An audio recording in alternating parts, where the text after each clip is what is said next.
Hey guys, so I hope everyone's doing well. Today I wanted to talk a little bit about lenses and how to make the right choice for the right projects. So when you typically talk about something like a vlog, typically you'll jump from a 16 to 35, 24, 28. Those would be the ranges that most folks will use. It's a lighter lens, easy to pack, easy setup.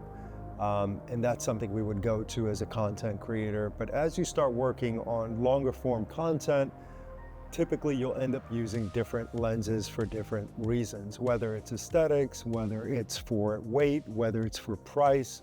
And these are the things that I want to talk about today. So let's get into it. When I first started in film production, I was always interested in specific lenses. Lenses are pretty much the hardest choice I think you can make when choosing specific lenses for a scene, for the type of look of your film, for your vlog, whatever that may be. Now, you can always go easy, take a stock lens, put it on, and if that works great, that's wonderful. Then it's the right tool for you. Sometimes I like that variety, but it's a really hard choice for me at times. And the one thing I realized, I've sold and bought so many lenses back and forth, and the ones that I kept the most were my vintage lenses. And it all has to do with visual aesthetic. So different lenses can drastically alter the visual appearance of a scene, whether it's wide angle lens for expansive landscapes or a telephoto for tight close-ups.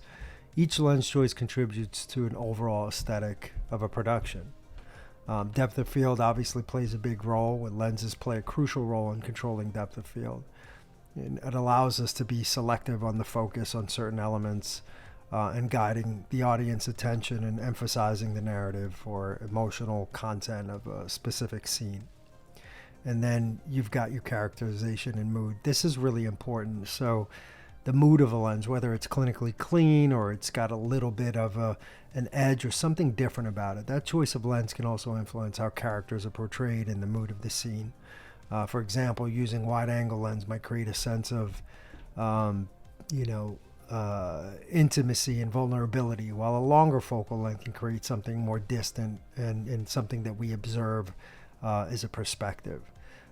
Practical considerations for lens choices are going to be often, shooting location, availability of light, space constraints, understanding the technical aspects of each lens, and things like that. And it can get really, really kind of tricky. And again, the storytelling aspects of it is where it's going to kind of come into play. Like, what type of feel are you trying to get out of it? And then there's the visual consistency, right? So if you pick a lens, you want to make sure that you have a few lenses that kind of match, so you can tell that story across the board without having to feel like everything is different in different scenes. But sometimes that may work. If you look at some films, they definitely use different lenses, but it is important to remember that having that look consistently across, especially in like commercials, is kind of a must.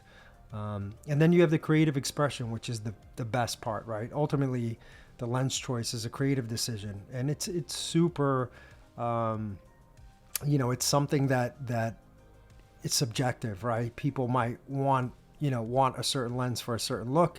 Somebody might say that's great, and someone might not like it, but it's definitely subjective. But again, just another tool. So, getting back to, looking back at my lenses, and again, I've bought and sold lenses back and forth depending on the need. But vintage lenses have always stayed in my toolkit. What I love about vintage lenses are their distinctive character. Vintage lenses have unique optical characteristics that really change the look depending on the type of lens, and the lens flares and the soft focus or vignetting. And it's got this really nostalgic kind of cinematic aesthetic. And it's really great for visual storytelling. Creative flexibility is that some of these are really small. You can go handheld and really get a different kind of feel for it. And importantly is, if you're starting out and cost is an issue, they're definitely cost effective, right? So you can get a lens from $50, even cheaper, up to like $150 that is going to be an amazing lens, and that's with an adapter, and you should be good to go. And that'll work really well with, most cameras today have adapters that'll make it fit. So when it comes to that quote unquote cinematic look, vintage lenses are renowned for their ability to produce cinematic looks. It's rich in texture and character, and it's organic. There's something organic about these lenses that work a lot more than the clinically sharp kind of stock lenses that you may pick up. And even some cinema lenses are like that too. There's not that much character. Now they give you the functionality of having focus rings and everything else that you may need, but it's not giving you that unique feel. And it's just something that I think we all kind of strive after at the end of the day. Now I'd like to show you what some of these vintage zoom lenses do. This lens is incredibly sharp. It's the 80-200. It's an FD lens, and I just want you to see how clear and beautiful this lens is. Again, for the price, really hard to match this lens. And I love this lens and the clarity of it, and also just the look of it. And this is the 50mm vintage FD lens. Today's really sharp sensors, these really soften out the image. Now, I know you're gonna say you can do this in post, and you're 100% right, you could.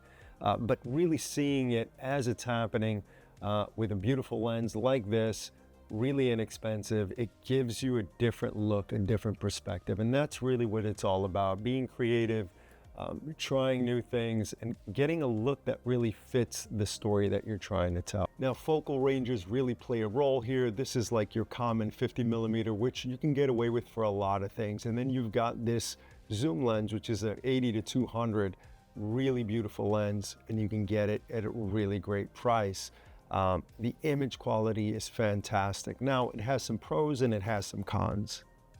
Now, it is a little bit problematic to put a focusing system on some of these older vintage lenses because the lens apparatus actually moves back and forth. So if you're going on your gears for something like, let's say this, as you can see, as I'm moving this forward or backward, the location is changing here. So, you know, using some sort of ring adapter is not going to work for a lens like this. So it's really going handheld, manual, or if you have a static shot, this is something that you can do and it's not a problem. For some of the smaller lenses, that's not a problem. The movement is very minimal, and you can get away putting a little lens gear on here.